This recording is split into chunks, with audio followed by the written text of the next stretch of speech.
ஆண்டவரும் இரட்சகருமாகிய இயேசு கிறிஸ்துவின் நாமத்தில் மீண்டும் உங்கள் அனைவருக்கும் என் அன்பின் வாழ்த்துக்கள்.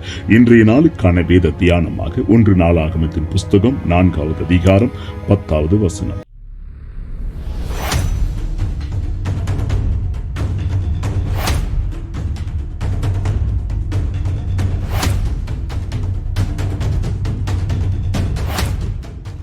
யாபேஸ் இஸ்ரவேலின் தேவனை நோக்கி, தேவரீர் என்னை ஆசீர்வதித்து என் எல்லையை பெரிதாக்கி உமது கரம் என்னோடு இருந்து தீங்கு என்னை துக்கப்படுத்தாதபடிக்கு அதற்கு என்னை விலக்கி காத்திருளும் என்று வேண்டிக் கொண்டான்.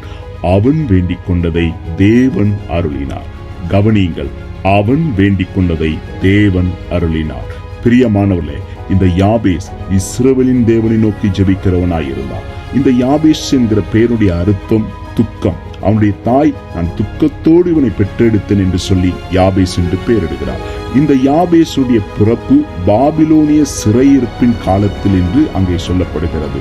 காரணம், அங்கே தேவாலயம் இடிக்கப்பட்டு எரிக்கப்பட்டு தேவாலயத்தின் அங்கே பொருட்கள் எல்லாம் கொள்ளையிடப்பட்டு அந்த சந்தர்ப்பத்தில் இஸ்ரவேலர்கள் அங்கே பாபிலோனிலே சிறைப்பிடிக்கப்பட்டு அடிமைகளாக இருக்கிற அந்த காலத்துல ஒரு மனுஷன் பிறக்கிறான். அந்த மனுஷனுடைய பேர்தான் யாபேஸ்.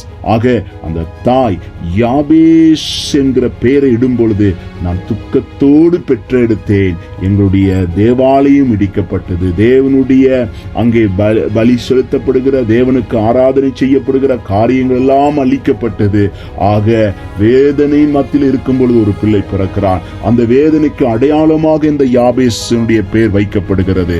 ஆனால் யாபேஸ் அந்த வேதனையோடு தங்கிராதபடி, அந்த துக்கத்தில் அவன் தங்கிராதபடி, அவன் மெய்யான தேவனோடு நெருக்கமான உறவை வைத்திருந்தான். இஸ்ரவேலின் தேவனிடத்தில் ஒரு நெருக்கமான உறவை வைத்திருந்தான். ஆக அவன் ஜெபித்த 3 காரியங்கள் அவனுடைய வாழ்க்கையிலே தேவன் பதில் கொடுக்கிறார். இன்றைக்கு உங்களுடைய வாழ்க்கையிலும் தேவன் பதில் கொடுப்பார். சூழ்நிலையை பார்க்காதீர்கள், பிரச்சனையை பார்க்காதீர்கள், உங்களுடைய பின்னணியை பார்க்காதீர்கள். உங்களுக்கு முன்பதாயிருக்கிற கர்த்தரை இயேசு கிறிஸ்துவை நோக்கி பாருங்கள். நீங்களும் ஜெயம் பெறுவீர்கள், உங்களுக்கும் பதில் வரும்.